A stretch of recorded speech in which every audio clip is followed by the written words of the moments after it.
इसमें आपका स्वागत है। मैं वीरेंद्र एक बार आपके पास फिर से लेकर के आया हूँ ओ लेवल का कोर्स, जिसमें आज का टॉपिक है application software versus system software. इसमें हम लोग देखेंगे कि एप्लीकेशन सॉफ्टवेयर और सिस्टम सॉफ्टवेयर क्या होते हैं, क्या इनकी नीड होती है और इससे क्या किया जाता है। तो चलिए शुरू करते हैं। और अगर ये लेक्चर आपको अच्छा लगे तो वीडियो को लाइक कर दीजिएगा और सब्सक्राइब कर लीजिएगा जो भी नए यूजर हैं, और इसको ज़्यादा से ज़्यादा शेयर कर दीजिएगा जिससे कि लोगों को ओ लेवल का पेपर देने में आसानी हो। चलिए शुरू करते हैं। कंप्यूटर सॉफ्टवेयर, सबसे पहले तो ये जान लेते हैं कि एप्लीकेशन सॉफ्टवेयर और सिस्टम सॉफ्टवेयर से पहले कंप्यूटर के सॉफ्टवेयर क्या होते हैं। तो देखते हैं। कंप्यूटर सॉफ्टवेयर और just software is a general term primarily used for set of instructions such as computer programs and other kind of information read and written by computers। मतलब कि अगर कंप्यूटर के जो सॉफ्टवेयर होते हैं वो तो सारे सॉफ्टवेयर लगभग एक जैसे होते हैं। वो सारे सॉफ्टवेयर्स में ये कैपेबिलिटी होती है कि जो भी इनपुट के द्वारा जो है सिस्टम को इंस्ट्रक्शंस दिए जाते हैं, तो वो इंस्ट्रक्शंस को सॉफ्टवेयर के द्वारा फॉलो किया जाता है और फिर सॉफ्टवेयर ही उसको एक पर्टिकुलर डेटा में कन्वर्ट करता है। तो इसलिए हमको जो है सिस्टम के सॉफ्टवेयर की ज़रूरत होती है, कंप्यूटर्स के सॉफ्टवेयर की ज़रूरत होती है। मैं पीपीटी में इसलिए बना रहा हूँ क्योंकि ये जो टॉपिक है पूरा थ्योरेटिकल है, और अगर मुझे लगा कि कुछ भी समझाने वाला हुआ जो कि विदाउट कॉपी पेन से नहीं हो सकता, तो मैं पहले जैसी वीडियो बनाऊंगा कॉपी पेन की हेल्प से, जिससे मैं ये चाहता हूँ कि मैं जो प्रोसेस है उसको अच्छे से अच्छा समझा सकूँ। इसमें क्या है कि इसमें टोटल थ्योरी पार्ट है, तो मैंने इसका पीपीटी तैयार किया है। तो आप लोग इसको देख लीजिएगा और कमेंट कर दीजिएगा अगर आपको किसी भी चीज़ की कमी लगती है इसमें, या कुछ भी आपको चाहिए होगा पेपर से रिलेटेड या टॉपिक से रिलेटेड, तो प्लीज़ कमेंट में बताइएगा मुझे ज़रूर। चलिए अब आगे बढ़ते हैं। टाइप्स ऑफ सॉफ्टवेयर, तो दो टाइप्स के होते हैं जैसा आपको दिख रहा होगा। एक तो सिस्टम सॉफ्टवेयर होता है, दूसरा एप्लीकेशन सॉफ्टवेयर होता है। ठीक है, तो चलिए देखते हैं। सिस्टम सॉफ्टवेयर होते क्या है। सिस्टम सॉफ्टवेयर डेफिनेशन देख लेते हैं इसकी। System software includes the operating system and all the utilities that enable the computer to function. System software is a term referring to any computer software which manage and controls the hardware so that application software can perform a task। इसका mean ये होता है वो सारे system software होते हैं जो computer के हार्डवेयर को कंट्रोल करने और मैनेज करने में उनकी मदद करते हैं। ठीक है, तो ये सिस्टम सॉफ्टवेयर कहलाते हैं। तो आप देख लीजिएगा, इसमें एग्जाम्पल दे रखा है हमने। Operating system, compiler, loader, linker और इंटरप्रेटर। तो ये सारी चीज़ें हैं, इनके बारे में हम पहले भी लेक्चर्स के जो वीडियो हैं उनमें मैं बता चुका हूँ। कंपाइलर, लोडर, लिंकर, इसके बारे में भी मैंने बहुत ही ब्रीफ में डिस्कस किया था, आप लोगों को याद होगा। ठीक है, तो वो सारी चीज़ें जो कंप्यूटर के हार्डवेयर को मैनेज करती हैं और कंट्रोल करती हैं, वो सारे क्या होते हैं, सिस्टम सॉफ्टवेयर होते हैं। ठीक है, चलिए आगे बढ़ते हैं। एप्लीकेशन सॉफ्टवेयर, एप्लीकेशन सॉफ्टवेयर क्या होते हैं। Application software include program that do real work for user. इसका मतलब क्या होता है कि एप्लीकेशन सॉफ्टवेयर वे सॉफ्टवेयर होते हैं जिस पे हम लोग किसी भी पर्टिकुलर प्रोग्राम पे काम करते हैं, या यूजर कह सकते हैं कि यूजर जो भी होते हैं जो पर्टिकुलर प्रोग्राम पे वर्क करते हैं उनको हम लोग क्या कहते हैं, एप्लीकेशन सॉफ्टवेयर कहते हैं। अभी जब से सभी लोग मोबाइल यूज़ करते हैं कहते हैं वो एप्लीकेशन डाउनलोड कर लो।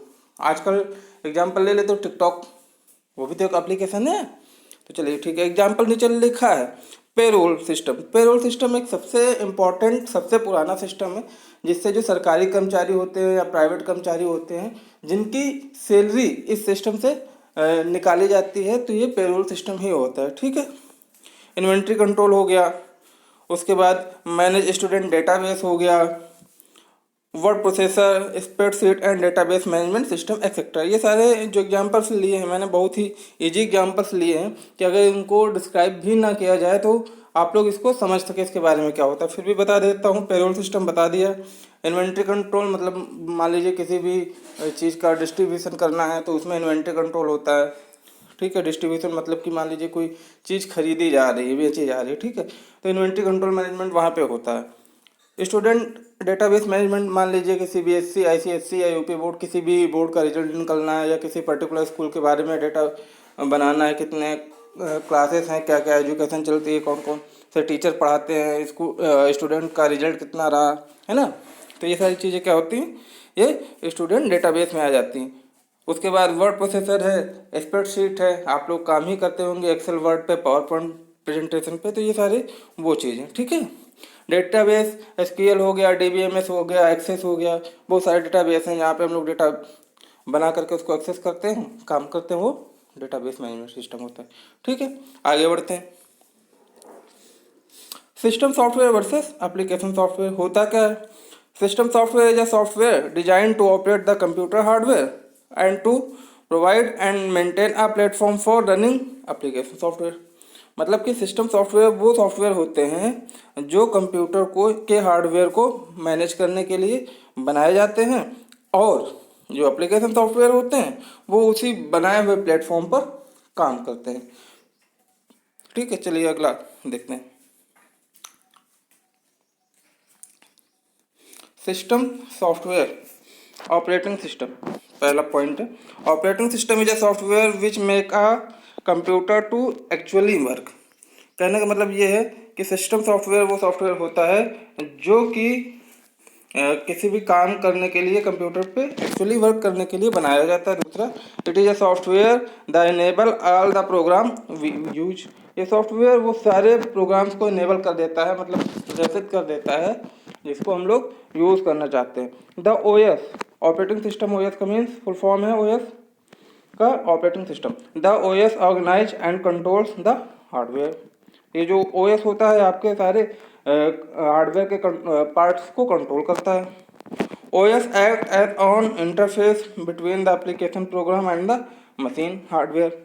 और ओएस का काम ही यही होता है कि मशीन के मतलब जो हार्डवेयर के आपके प्रोग्राम्स होते हैं और जो एप्लीकेशन प्रोग्राम होते हैं दोनों के बीच में इंटरफेस क्रिएट करना और उनको प्रॉपरली मैनेज करना। एग्जांपल देख लेते हैं, विंडो, लाइनक्स, यूनिक्स और डॉस। डॉस तो ख़त्म हो गया लगभग, ये ब्लैक विंडो हुआ करती थी, कमांड के माध्यम से इस पर काम होता था, लेकिन अब ये चीज़ ख़त्म हो गई। विंडोज़ जो कि सबसे पॉपुलर है, सबसे इजी है, जो कि जीयूआई फॉर्म में है। जीयूआई का मतलब होता है ग्राफिकल यूजर इंटरफेस, जहाँ पे जो भी हम लोग काम करते हैं वो दिखता है, एज आ ग्राफिकली दिखता है, फोटो के माध्यम से हम लोग देख सकते हैं। तो उसके बाद लाइनक्स आता है, यूनिक्स आता है। तो ये एग्जांपल हो गया ऑपरेटिंग सिस्टम के। आगे चलते हैं। सिस्टम सॉफ्टवेयर का दूसरा पॉइंट जो होता है कंपाइलर, ये प्रोग्रामिंग लैंग्वेज का एक पार्ट होता है। देख लेते हैं क्या होता है। A compiler is a program that reads a program in one language. Compiler क्या होते हैं कि कंपाइलर वो सॉफ्टवेयर होते हैं जो कि किसी पर्टिकुलर प्रोग्राम को एक भाषा में पढ़ते हैं, रीड करते हैं। So source language and translate into an equivalent program in another language. उसके बाद इसकी जो सोर्स लैंग्वेज होती है जहाँ से इसकी उत्पत्ति होती है उसको एक ट्रांसलेटर के माध्यम से ट्रांसलेट करते हैं, और ट्रांसलेट करने के बाद में एक दूसरी भाषा के प्रोग्राम में बदल देते हैं, कन्वर्ट कर देते हैं। The largest language machine understandable language, the target language, it means उस कंपाइलर का ये टारगेट होता है कि जो ये प्रोग्राम बना है वो ऐसा प्रोग्राम हो कि जो है मशीन इसको समझ सके। बहुत सारी लैंग्वेजेस आती हैं, पढ़ लेते हैं। सोर्स लैंग्वेज, टारगेट लैंग्वेज, दो अलग अलग चीज़ें हैं। सोर्स लैंग्वेज में आपका सी लैंग्वेज हो गया, उसके बाद Pascal language, Fortran language, C plus plus language, Ada language, ठीक है। और टारगेट में होती है मशीन अंडरस्टैंडेबल लैंग्वेज। प्रोग्राम किसी भी भाषा में बनाइए, किसी भी लैंग्वेज में बनाइए, लेकिन सबसे बड़ा वर्क ये होता है कि जो प्रोग्राम बना रहे हैं उसको रन कराने के बाद में क्या वो मशीन उसको रन कर पा रही है और according to user proper output दे रही है कि नहीं दे रही। कभी कभी जब हम लोग सी प्लस प्लस या VB.NET, ASP.NET पे काम करते थे तो कभी कभी प्रोग्राम तो सही बना, एग्जीक्यूट भी हो रहा है, लेकिन वो आउटपुट नहीं आता था जो हम लोग चाहते थे, ठीक है। तो इन सारी चीज़ों को मैनेज करने के लिए प्रोग्राम बनाए जाते हैं। ठीक है, आगे बढ़ते हैं सिस्टम सॉफ्टवेयर में। लोडर, ये भी इंपॉर्टेंट पार्ट है। A loader is the part of an operating system that is responsible for loading program into memory. मतलब लोडर का जो काम होता है वो मेन काम ये होता है कि वो ऑपरेटिंग सिस्टम में जो है प्रोग्राम को लोड कर दे उसकी जो मेमोरी है उसमें, ठीक है। Preparing the them for execution and executing them, जब वो एग्जीक्यूट करने के लिए तैयार हो जाए तो वो उसको एग्जीक्यूट कर ले, ठीक है।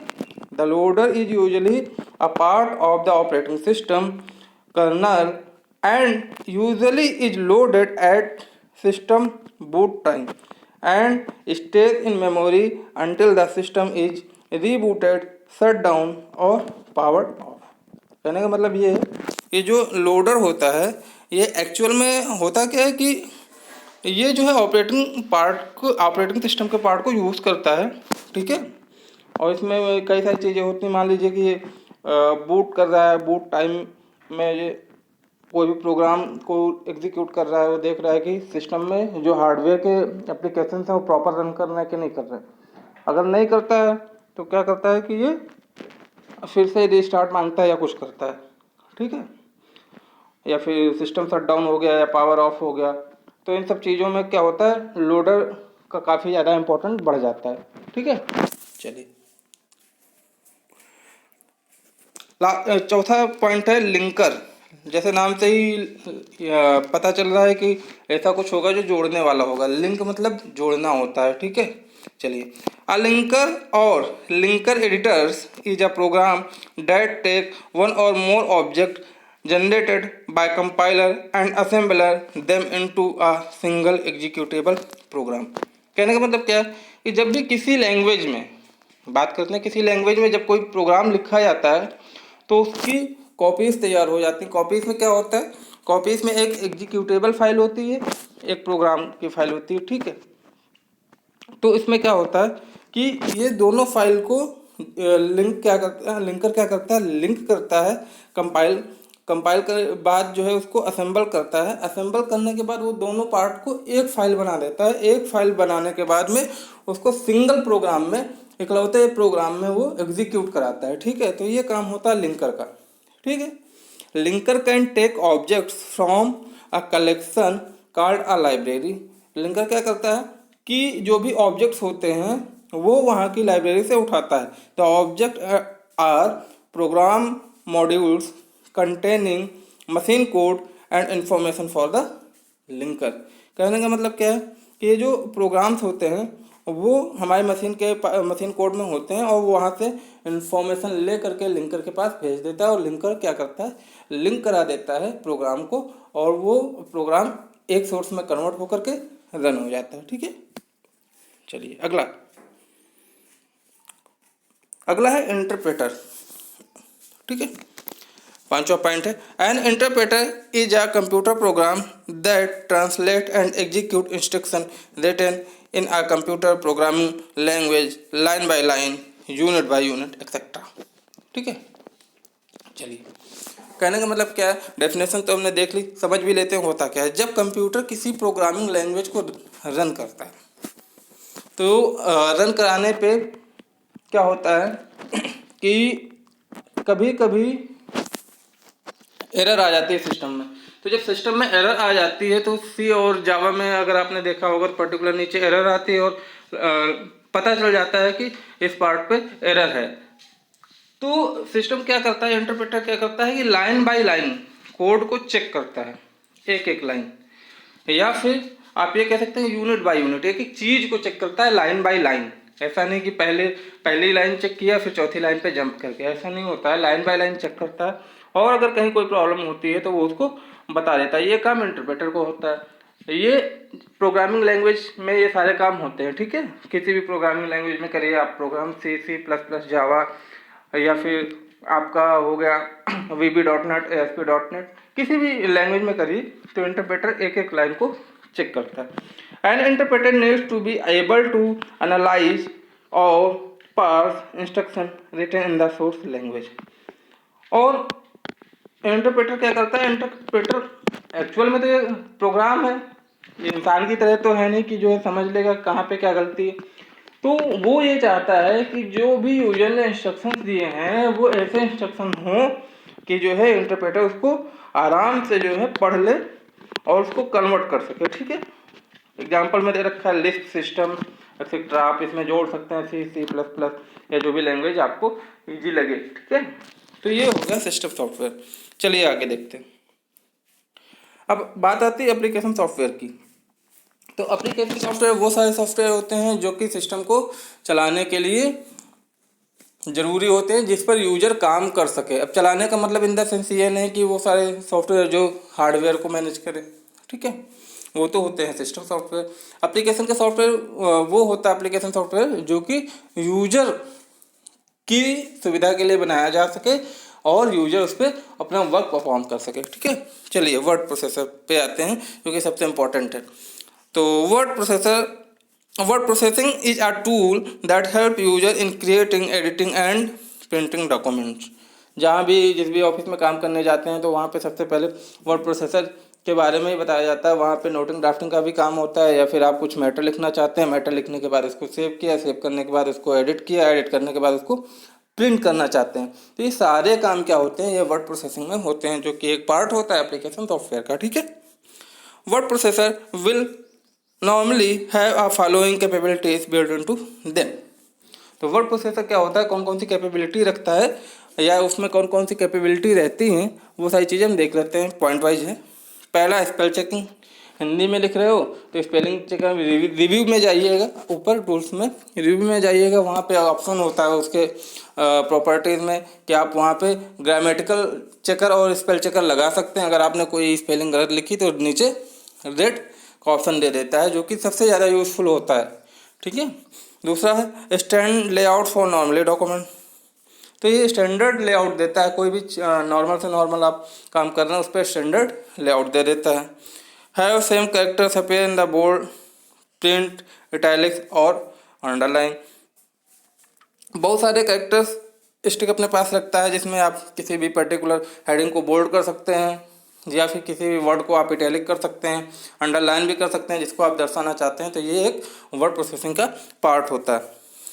Centre line makes text line up on the left side और of the paper of the right side of the paper. तो ये भी एक चीज़ है, अलाइनमेंट का ये पार्ट होता है। आप किसी भी मैटर को लिख रहे हैं तो कहाँ पे कौन सी मैटर किस तरीके से होना है, लेफ्ट में होना है, बीच में होना है या फिर राइट में होना है, तो आप वहाँ से अलाइनमेंट में जा कर के इसको कर सकते हैं। ठीक है, save the document so it can be used again print the document. किसी भी मैटर को बनाया, आपको लगा कि इंपॉर्टेंट है, हमेशा के लिए रखना चाहिए, आपने उसको सेव कर लिया, फिर जब जरूरत पड़ी तो उसको ओपन करके प्रिंट कर लिए। तो ये होते हैं। एग्जाम्पल में लिखा है word perfect and Microsoft word. तो जो माइक्रोसॉफ्ट वर्ड है तो सभी लोग जानते हैं, तो ये एक एप्लीकेशन सॉफ्टवेयर हो गया। ठीक है, अगला देखते हैं।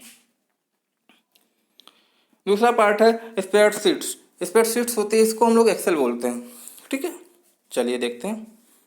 और एक्सेल में मतलब एक्सेल की तरह ही होता है, तो देख लेते हैं। The spreadsheet packages are design to use number and formulas to do calculate the with is examples of spreadsheet include budgets, payroll, grade calculations, address list. ये स्प्रेडशीट वो होते हैं जिसमें हम कोई भी वर्क मैथमेटिकली परफॉर्म करते हैं। मैथमेटिकली परफॉर्म करने का मतलब कि जिस चीज़ में कैलकुलेशन हो, फार्मूले यूज़ हो, ठीक है, ऐसे चीज़ क्या होते हैं स्प्रेडशीट में आते हैं। जो जनरली यूज होता है वो हम लोगों के पास में MS एक्सेल होता है, माइक्रोसॉफ्ट एक्सेल। ठीक है, चलिए इसमें हम लोग बजट से रिलेटेड काम करते हैं, जो भी ऑफिस में सैलरी से रिलेटेड हो गया वो पेरोल्स के सिस्टम पे काम होता है। ठीक है, ग्रेड कैलकुलेशन में हम लोग देख लेते हैं कि स्टूडेंट का परफॉर्मेंस क्या है, रिजल्ट वगैरह जो बनते हैं वो इसी पे ग्रेड कैलकुलेशन से बनते हैं। ठीक है, एड्रेस लिस्ट है किसी एम्प्लॉय, किसी भी ऑर्गेनाइजेशन की एड्रेस लिस्ट, मतलब कि एम्प्लॉय का name, serial number, employee ID या फिर कहाँ पे रहता है, मोबाइल नंबर क्या है, कितने जगह से, कौन कौन से लोकेशन से आता है, तो ये सारी चीज़ें, परमानेंट पोस्टल एड्रेस, तो ये सारी चीज़ें होती हैं वो हम लोग जहाँ पे काम करते हैं। ठीक है, the most commonly use spreadsheet program are Microsoft Excel and Lotus 1 2 3। ये एग्जाम्पल है आपके माइक्रोसॉफ्ट एक्सेल और लोटस 123 इसी पे काम होता है। ठीक है, लोटस पुराना हो गया है। चलिए शुरू करते हैं। एप्लीकेशन सॉफ्टवेयर में ग्राफिक प्रेजेंटेशन क्या होता है? The presentation programme can make a giving presentation and using over head eraser other use include over graphic presentation. जैसा कि हम आपको ये प्रेजेंटेशन के माध्यम से ही पढ़ा रहे हैं, तो इसी का यही एक एग्जांपल है ग्राफिक प्रेजेंटेशन का, जिसमें हम लोग माइक्रोसॉफ्ट पावर पॉइंट का यूज़ करते हैं। ठीक है, तो इसमें होता है स्लाइड्स। हो ये जो दिख रही है आपके ऊपर जिस पे एप्लीकेशन सॉफ्टवेयर लिखा है, ये एक पर्टिकुलर स्लाइड है। तो इसमें स्लाइड शोज होते हैं। आप स्लाइड्स किसी भी मैटर को बना के उसकी स्लाइड बना के आप प्रेजेंटेशन कर सकते हैं। ठीक है, उसके बाद repeating computer presentation on a computer monitor. कई सारी प्रेजेंटेशन आपने बना ली और उसको जो है कंप्यूटर के मॉनिटर पे आपने प्रेजेंट कर दिया। ठीक है, अगला point, using sound and animation in slide shows. बहुत सारी स्लाइड्स बनती हैं जिसमें म्यूजिक भी लगाना होता है और एनिमेशन भी लगाना होता है, डिफरेंट टाइप्स के डिजाइन भी डालने होते हैं। तो आप उसको अपने अकॉर्डिंग जो है डाल सकते हैं। तो पूरा प्रेजेंटेशन का जो काम होता है माइक्रोसॉफ्ट पावर पॉइंट में होता है। तो यही होता है आपका graphics presentation. The most organise graphic presentation programs are Microsoft PowerPoint and Harvard graphics. तो ये जो एग्जाम्पल्स लिखे हैं इसके बारे में हमने बता दिया है। ठीक है, चलिए आगे देखते हैं। Application software database management system सबसे फेमस है DBMS। तो इसमें हम लोग देखते हैं कि क्या होता है। ये थोड़ा सा टेक्निकल होता है, अगर इसके बारे में डीप में जाएंगे तब, लेकिन अभी एज अ थ्योरेटिकल पढ़ना है तो हम लोग देख लेते हैं। DBMS का फुल फॉर्म लिखा हुआ है आपके सामने, डेटाबेस मैनेजमेंट सिस्टम। नाम से ही पता है कि एक ऐसा डेटा होगा जिसको किसी सिस्टम के माध्यम से मैनेज किया जाएगा। पढ़ लेते हैं। DBMS is a software tool that allows multiple users to store, access and process data into useful information। मतलब कि एक ऐसा सॉफ्टवेयर होता है जो बहुत सारे यूजर्स का डेटा को अपने अंदर स्टोर कर लेता है, उसको एक्सेस करना होता है। मतलब कभी भी अगर इन्फॉर्मेशन लेनी हुई तो वहाँ से डेटा बेस से डेटा रिट्रीव कर लेगा। मतलब रिट्रीव का मतलब होता है कि निकालना। ठीक है, रिट्रीव कर लेगा, उसके बाद प्रोसेस करके उसको एक यूजफुल उपयोगी जानकारी के तरीके से वो आपको देता है। Database program is design for 3 types of application. 3 types के एप्लीकेशन होते हैं। सॉरी, दीज टाइप एप्लीकेशन, 3 नहीं, दीज लिखा है मतलब इन। फिर से देख लीजिए, database program are designed for these type of application. ठीक है, मेंबरशिप लिस्ट पहला हो गया, स्टूडेंट लिस्ट हो गया, उसके बाद ग्रेड रिपोर्ट्स हो गया, उसके बाद इंस्ट्रक्टर शेड्यूल्स हो गया। तो ये सारी 3-4 चीज़ें दे रखी हैं, जिसमें मेंबरशिप लिस्ट हो गई।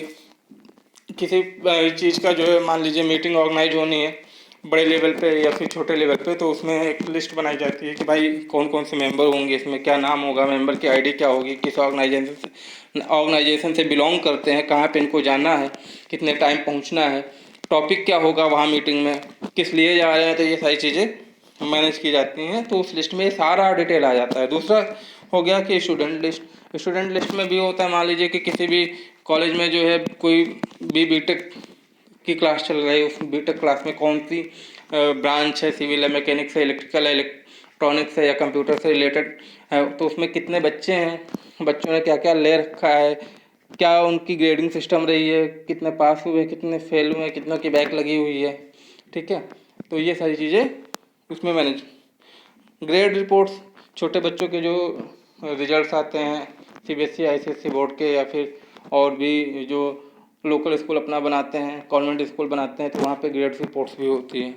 इंस्ट्रक्टर शेड्यूल्स, मान लीजिए कि इंस्ट्रक्टर्स होते हैं, किसी भी चीज़ को इंस्ट्रक्शन देने जाते हैं कि ये काम ऐसा करना है, ये काम ऐसा करना है, तो वहाँ पे भी इनकी डिटेल्स बनती है। ठीक है, all of these have are maintained so you can find what you need quickly and accurately।